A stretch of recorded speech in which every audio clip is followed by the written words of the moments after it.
आप विश्व गुरु बना रहे हैं और आपके सैनिक रोड पे आ रहे हैं, आपकी वीर नारियां रोड पे पड़ी हैं। आप देख सकते हैं कि गुजरात से लेकर पूरे भारतवर्ष की वीर नारियां आई हैं। बिल्कुल, आप लिस्ट इंडियन आर्मी हेडक्वार्टर से लिस्ट उठा के देख लीजिए, कितने मंत्री, कितने विधायक, कितने उद्योगपति और कितने डॉक्टर और कितने बिजनेसमैन के बच्चे सेना में। हमको लिस्ट निकाल के दे दीजिए, एक भी परसेंट आ जाए तो। 1000 बार चक्कर काटा था और अपनी 1 साल की सर्विस बढ़ाई थी। 62 साल सर्विस करने के बाद एक 62 साल का बुजुर्ग 18 साल के युवा को बोल रहा कि 4 साल सेना में सर्विस करो, रिटायरमेंट का आके फिर देश में पकौड़े तलो, इससे बेशरम की बात और क्या हो सकती है। हम सार्जेंट एग्जाम पास कर चुके थे, लेकिन इन्होंने हमें प्रमोशन नहीं दिया। मैं गोल्ड मेडलिस्ट था, लेकिन गवर्नमेंट ने उसका नाजायज फायदा उठाया। संसद के सामने जवानों का एक बहुत बड़ा आंदोलन शुरू हो चुका है, क्योंकि इनकी मांग है OROP में 1 रैंक 1 पेंशन में 3% लोगों को, अफसरों को फ़ायदा मिल रहा है, 97% लोगों को नहीं मिल पाया है, उनका हक छीना गया है। अपने अधिकारों को लेकर लगातार सेना के जवान हैं, सैनिक हैं, वो प्रदर्शन कर रहे हैं, आंदोलन कर रहे हैं, सरकार को जगाने का काम कर रहे हैं, लेकिन सरकार अपनी चाल में मस्त है। हमारे साथ कुछ लोग हैं, ये बात कर लेते हैं। क्या नाम है आपका? अनिल कुमार तिवारी, एक सार्जेंट जो एयरफोर्स से रिटायर हूँ। 2001 में भर्ती हुआ था, 23 अप्रैल 1981 में, और मैंने डिस्चार्ज लिया 30 अप्रैल 2001 को। क्यों लिया? क्योंकि हमारे टाइम में जो प्रमोशन था गवर्नमेंट ने पॉलिसी बंद कर दी। हम सार्जेंट एग्ज़ाम पास कर चुके थे, लेकिन इन्होंने हमें प्रमोशन नहीं दिया। मैं गोल्ड मेडलिस्ट था, अपने ट्रेड का मास्टर था। मैं एयरक्राफ्ट में ही थ्रू आउट रहा, और जब तक रहा एकदम उस जहाज़ के बारे में A to Z हमें सब जानकारी मिल चुकी थी, लेकिन गवर्नमेंट ने उसका नाजायज़ फ़ायदा उठाया, हमें प्रमोशन नहीं दिया। तो अल्टीमेटली हम 2001 में रिटायर हुए और हमें 11 महीने पे इन्होंने पेंशन दिया, जबकि आज के युग में 2001 में तो वाजपेयी साहब की सरकार थी। 2001 में हम रिटायरमेंट लिए थे, लेकिन पेंशन दिया था 11 महीने पे। हम जा भी नहीं सकते थे कोर्ट में, हम 11 महीने तक भूखे बैठे थे। एक जवान 11 महीने तक भूखे बैठा था? हाँ जी बिल्कुल, मेरा एग्जाम्पल है। बैंक में गया, बोला अभी नहीं आया है। जब नवंबर में गया तब बोला कि हाँ आपका PPO आ गया है, अब आपको पेंशन अगले महीने में देंगे। 2002 में दिया। एक सर्विसमैन की वैकेंसी जो होगी वो शायद मैं फुलफिल कर लूँगा। मैंने इस समय डिग्री भी अचीव कर लिया था, ठीक है, अपनी टेक्निकल डिग्री। लेकिन हुआ ये, हम रेलवे का एग्ज़ाम भी क्लियर किए, लेकिन हमें जॉब नहीं मिला, क्योंकि जो एक सर्विसमैन की वैकेंसी थी वो OBC SC ST को दे दिया गया, तो उसमें भी हमें दुख हुआ। फिर मैंने कसम खाई कि अब मुझे एक सर्विसमैन की। किस जाति से हैं आप? मैं ब्राह्मण हूँ। ब्राह्मण? हाँ जी ब्राह्मण हूँ। हमें उस समय नीतीश कुमार। ब्राह्मणों का तो कोई दिक्कत ही नहीं है सर जी, उस समय नीतीश कुमार डिफेंस मिनिस्टर थे। अच्छा। उन्होंने जानबूझ के जो जनरल कास्ट है इसका कोटा खत्म करके और OBC SC ST को दिया। रेलवे मंत्री थे, रेलवे की बात कर रहा हूँ मैं रेलवे का एग्ज़ाम क्लियर किया था, चाहते तो हमें मिल जाता, लेकिन हमें नहीं मिला। फिर 2001 में 2019 में HAL में जो है हमें बुलाया। अभी आपकी क्या स्थिति है ये बताइए? अभी मैं रिटायर पर्सन हूँ, रियल एस्टेट में प्राइवेट अपना गुजारा कर रहा हूँ। इस पेंशन से हमारा जो है ना परिवार को हम पाल नहीं सकते। कितना मिल रहा है अभी? पेंशन अभी हमें 31,000 मिल रही है। क्यों मिल रही है? क्योंकि इन्होंने भेदभाव किया। 2016 से इन्होंने MSP जो है हमें नहीं दिया, बाकी जो रुकिए, आपको कितना मिल रहा है अभी? अब मेरे को मिल रहा है 25,000। देखा आपने, आपको 31 मिल रहा है, इनको सिर्फ 25 मिल रहा सीनियर है। सार्जेंट थे सर, ये भी तो देखो। JW आप उसको आज बोल सकते हो, ऑनरी JW जूनियर वारंट अफसर, लेकिन उस टाइम में हमारी पेंशन जो थी 5,002 से 6600 बेसिक पे हमारी थी, 100 रुपया इंक्रीमेंट था। अब उस टाइम का आज जो है अगर आप कंपैरिजन कर रहे हो तो हमें जो है क्या सेना में भी जातिवाद है, ऐसा कह रहे हैं? बिल्कुल जातिवाद है। मैं उसका एग्जाम्पल दिखाता हूँ। ये डिफेंस मिनिस्टर जो है ना, हम जब 2015 में HAL में जब हमें दोबारा मौका मिला, इन्होंने जानबूझ के हमारे बैच में केवल मेरे को इन्होंने एक्सटेंशन नहीं दी, नहीं तो 4 साल के एक्सटेंशन पे अभी भी लोग कर रहे हैं। क्या नाम बताया आपने? अनिल कुमार तिवारी। अनिल कुमार तिवारी जी की जो कहानी है आपने सुना कि कैसे इन्हें फंसा कर लाल फिदा शाही में लपेट कर रखा गया। हमारे साथ हैं यज्ञ प्रताप जी, जो अब परिचय के मोहताज नहीं हैं, ये लगातार 2017 से ही आप सुर्खियों में हैं और सेना की पोल इन्होंने खोली है। जवानों की, अफसरों की पोल खोलने के लिए जाने जाते हैं। यज्ञ जी, आज क्या मसला है? सर, आज तो आप देख ही रहे हैं पूरे हिंदुस्तान के पूर्व सैनिक कहाँ पे इकट्ठा हुए हैं। और मैं यहाँ पे एक चीज़ बताना चाहता हूँ, कि आपके चैनल के माध्यम से कि हाल ही में सेना ने एक नया मिशन तैयार किया है, अग्निवीर। इन्होंने अग्निवीर किया और इनको काफ़ी सपोर्ट मिला। और मुझे तो शर्म आती है, हमारे एक जर्नल हैं, जनरल बीके सिंह को आप जानते होंगे, जो भारतीय अभी अब तो मंत्री हैं, किसी मंत्री में दर्जा सरकार में दर्जा प्राप्त मंत्री हैं।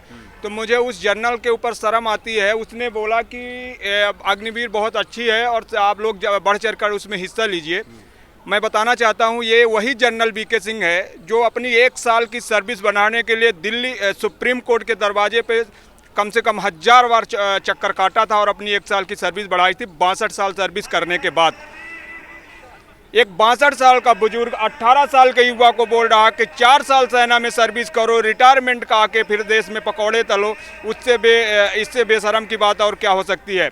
अग्निवीर का जो उद्गम हुआ है, इजराइल एक ऐसा देश है जहां पर एक वक्त ऐसा आया कि वहां की सरकार को, वहां के जो लोग थे, वहाँ पे काफ़ी डेवलपमेंट थे और सेना में जाने से नज़रअंदाज करने लगे। तब जिस तरह से यहाँ पर भारत में नेता, मंत्री, डॉक्टर, उद्योगपति, बिजनेसमैन के बच्चे सेना में जाने से नज़रअंदाज करते हैं, उसी तरह इजराइल में हर व्यक्ति अपने काम। एक मिनट, बड़े बड़े लोगों के बच्चे सेना में जाने से कतराते हैं। बिल्कुल, आप लिस्ट इंडियन आर्मी हेडक्वार्टर से लिस्ट उठा के देख लीजिए, कितने मंत्री, कितने विधायक, कितने उद्योगपति और कितने डॉक्टर और कितने बिजनेसमैन के बच्चे सेना में। हमको लिस्ट निकाल के दे दीजिए, एक भी % आ जाए तो बता दीजिए कौन सा मंत्री है कि मंत्री का बेटा सेना में सिपाही में भर्ती है, बताइए ना। राष्ट्रवाद का पाठ तो यही पढ़ा रहे हैं। कहते हैं ना कि ये जितने चोर होते हैं वो हमेशा सत्यता की बात करते हैं और 100% चोरी करते हैं। वही काम ये कर रहे हैं। और जनरल बीके सिंह साहब जिस तरह से सपोर्ट किया है, तो मुझे तो बहुत शर्म आती है कि वो देश के जनरल रहे, सेना की हर परिस्थितियां जानती हैं। हमें तो लगता है कि आज भी अगर उनके जांच की जाए, अंदरूनी जांच सरकार छापा मार के की जाए, तो उनके घर में एक बटालियन अभी भी सेवादारी कर रही होगी। आपको लगता है बीजेपी की राज में उनके घर पर छापा पड़ेगा? अगर छापा ही पड़ना होता तो फिर बीजेपी में क्यों आते? वो अपनी गलती को छुपाने के लिए तो बीजेपी में आए हैं। अपनी गलती को छुपाने के लिए अभी वो बीजेपी में आए हैं।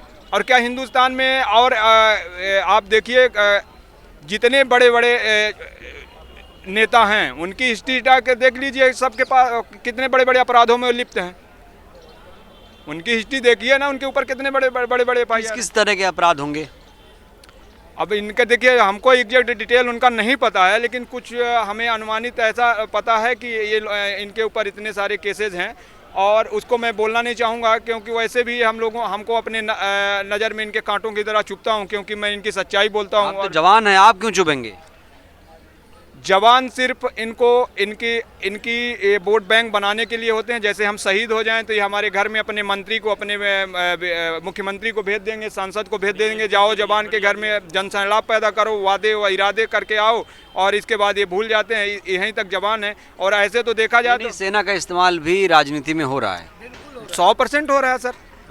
राजनीति अब जब से ये सरकार आई है, सेना को बोलती है हमारी है। सेना किसकी है?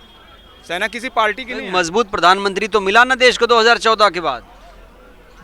मजबूत प्रधानमंत्री पहले भी थे, अब भी थे। पहले की भी प्रधानमंत्री पैसा करने में सक्षम थे हमारा देश। अभी भाजपा सरकार तो अभी आई, इससे पहले जो सरकार चलाने वाली थी, मैं किसी राजनीतिक पार्टी में, उस समय हमारा देश 61, 62, 65, 71 और 99 का बार लड़ा है। तो क्या वो लोग कमज़ोर थे?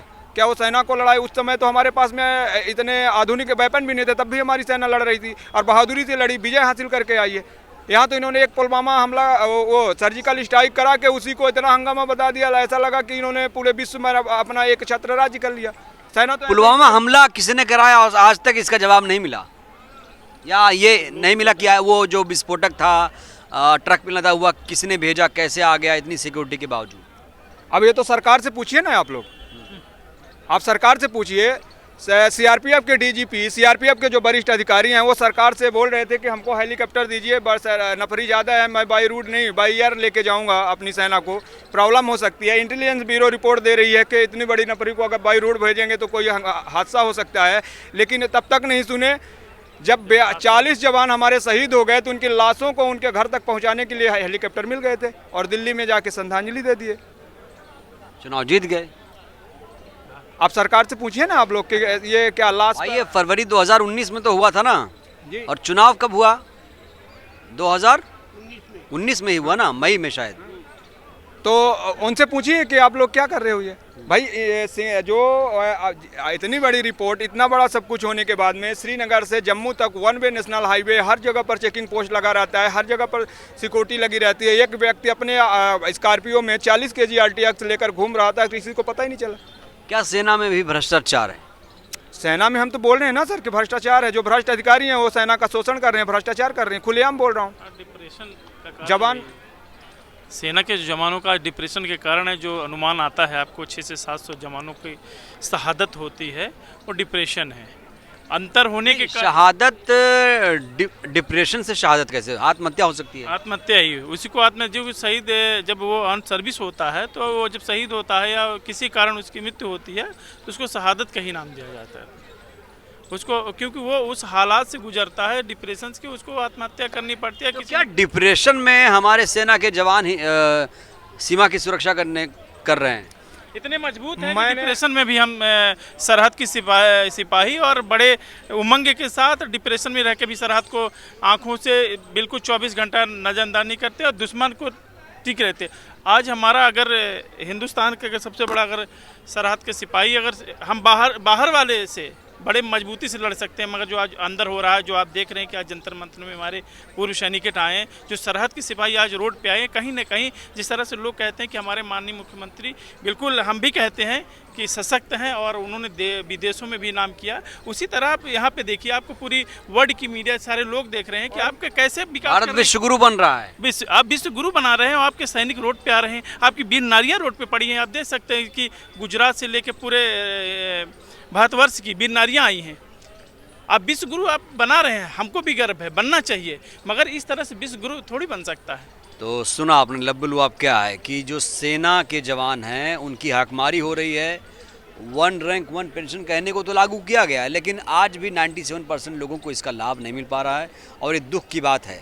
और यज्ञ प्रताप जी ने जिस तरीके से अग्निवीर योजना को लेकर, जिस तरीके से जनरल या कहें कि मौजूदा केंद्रीय मंत्री वीके सिंह साहब के बारे में जो बातें कही हैं और सेना में जो भ्रष्टाचार हो रहा है उसको लेकर तमाम खुलकर इन्होंने बातें की हैं। ज़रूरी है कि इनकी बातों से आप कितना इत्तेफाक रखते हैं, अपनी राय आप दीजिएगा ज़रूर। शुक्रिया।